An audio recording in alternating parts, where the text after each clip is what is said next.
Hello and welcome back to my YouTube channel. I'm Alison.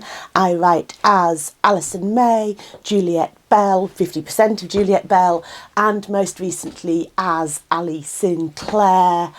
And here on YouTube I talk about writing and publishing and all things related. So if that sort of content is interesting to you, please subscribe to the channel, hit like on the video, hit the bell so you get notifications, all that good stuff. So today was intended to be a kind of fun, practical little video about how to keep going when you get to the sort of middle point of nano and it all starts to get a bit hard work and it all starts to get a bit like you're wading through treacle. And that was all going to be light and fun and lovely. But unfortunately in the last kind of 48 hours prior to me recording this, I'm recording this on Thursday the 16th of November. It will go live on Friday the 17th. And in the last couple of days, all hell has broken loose in nano world. If you're not aware of what's been going on, I'm going to put a couple of links in the description to this video to a couple of TikTok videos that give a kind of overview of some of the stuff that's happened. But essentially there have been allegations made against NaNoWriMo forum moderators relating to online abuse and perhaps most worryingly grooming of young writers, teenage writers who were involved in the NaNoWriMo forums. And perhaps most worryingly, the allegation has been made that when that behaviour was reported to the staff at official NaNoWriMo HQ, action wasn't taken in a kind of prompt and appropriate fashion. So all of that has blown up. Honestly, I'm not really a user of the Nano forums. I had an account on the Nano website where I would just update my word count, and I had a few like buddy connections on there, but I've never really been into the forums or sort of engaged with the Nano sort of HQ or Nano community in that kind of more interactive way. So I am not best placed to kind of comment on what's happened, other than to say that obviously any type of abuse, particularly abuse or grooming of young people, is wholly unacceptable, and if that does arise in an online space, then the owners and the managers of that space absolutely need to take action promptly and appropriately. So for a lot of kind of, if you like, casual nanoers, those of us who maybe sign up every year or every other year, have a go at that writing project, but don't really get kind of closely involved in sort of the forums and the meetups and things like that, this has left a kind of really sort of bad taste. Wondering whether, is it kind of even ethical now to log on to the Nano website and sort of participate even in the kind of base level way of updating your word count. And I've got to admit, I feel a little uncomfortable about that now. So kind of my personal decision about my personal nano journey for this year is that I'm going to keep writing. I'm going to keep on because I want to get to the end of this project that I'm working on. But I don't think I'm going to engage with Nano formally anymore. I don't think I'm going to be logging into the website and updating my word count. I think I'm just going to do that for myself on my spreadsheet. I'll share it here. I'll let you know at the end of the month whether I made my 50,000 words or not. I think it's hanging in the balance at the moment. Could go either way. But I'm not going to engage, I don't think, with the Nano sort of officialdom. Just feels a little uncomfortable at the moment, and a little bit like maybe by engaging with that I'd be sort of endorsing things that I'm not fully comfortable with. It's a personal decision though. Hi, editing Alison here. Just wanted to add one thing at this point. The NaNoWriMo board has kind of got involved now, and I'm going to put a link to their statement about all of this because I think that's only fair.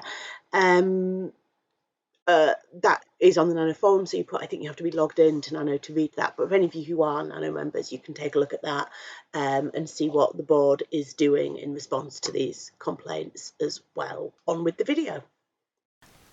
So what I'm going to do now is go on to what I intended to talk about in this video, which is how you keep going writing when you've reached that kind of sticky bit where the initial enthusiasm and burst of passion and excitement has sort of dried up, that well has been exhausted. You're still an awful long way from the end. So looking at my personal kind of Nano targets at the moment, I'm just going to open up that spreadsheet on the screen in front of me. Should have done this before I came online.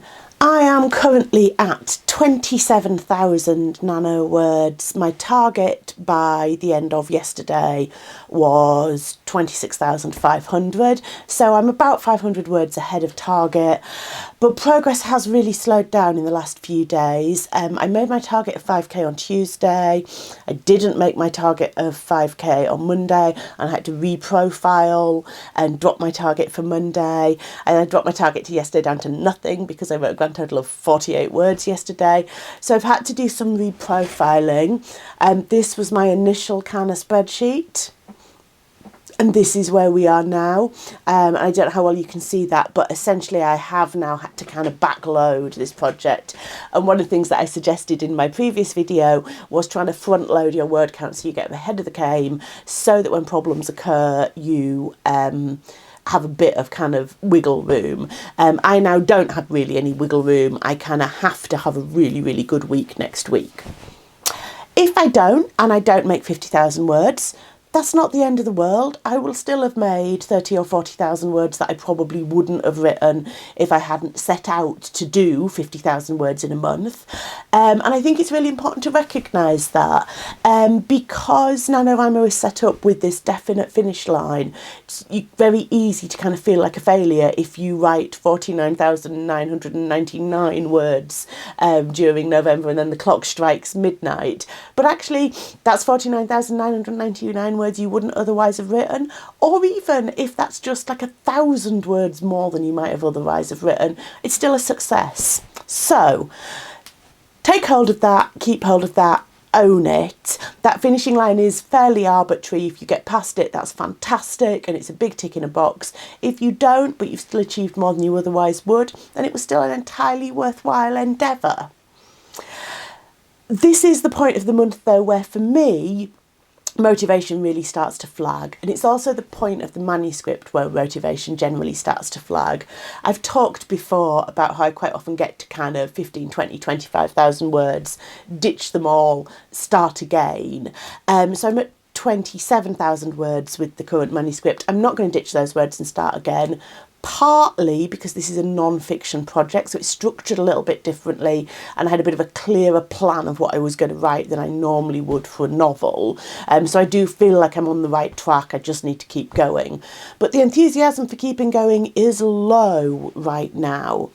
So this is really the point where you just have to keep on keeping on. So the things that I'm going to make use of over the next few days, over the next couple of weeks, are lots of timed sprints, lots of setting a timer, writing for 20 minutes, just to get it done, just to tick off another 20 minutes and another 20 minutes and another 20 minutes. And I'm going to need to kind of do that quite formally. I'm going to need to set and say, right, I'm setting a timer and I'm writing, and be quite disciplined with myself, because the enthusiasm for sitting down and writing organically ain't there right now. I'm going to have to impose that on myself.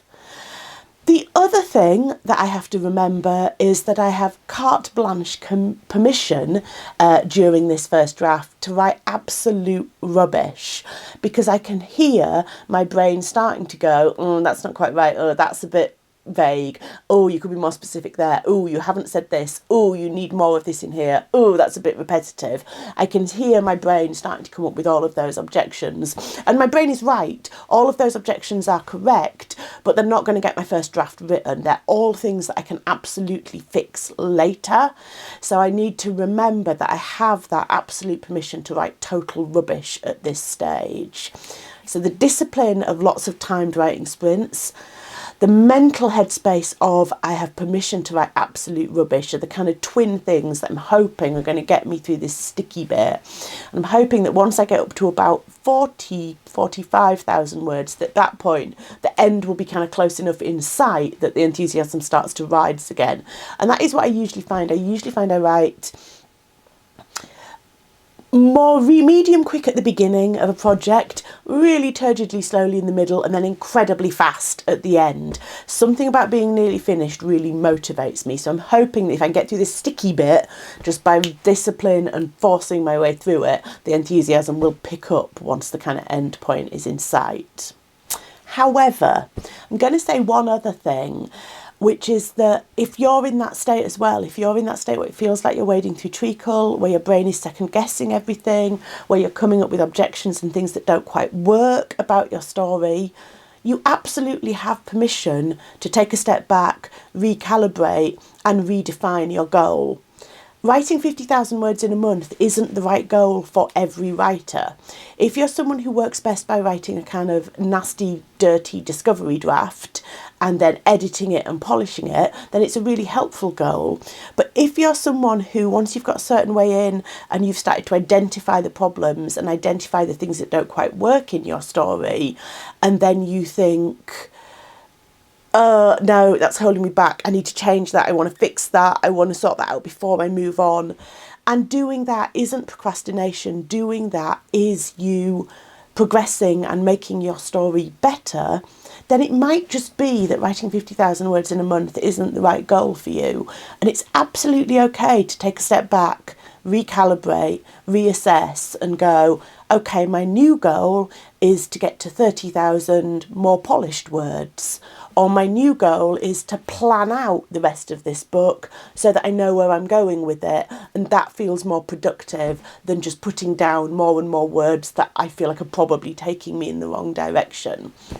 So it's okay at this point to take a step back and define your own goal. So, those are my NaNoWriMo thoughts. I don't know if I should still be calling it NaNoWriMo if I'm not officially NaNoWriMoing anymore. Those are my writing 50k in a month thoughts. And writing 50k in a month is something you can decide to do in any month. You don't need an official headquarters, a formal website, all of those things to do that. That can be a project that is just for you.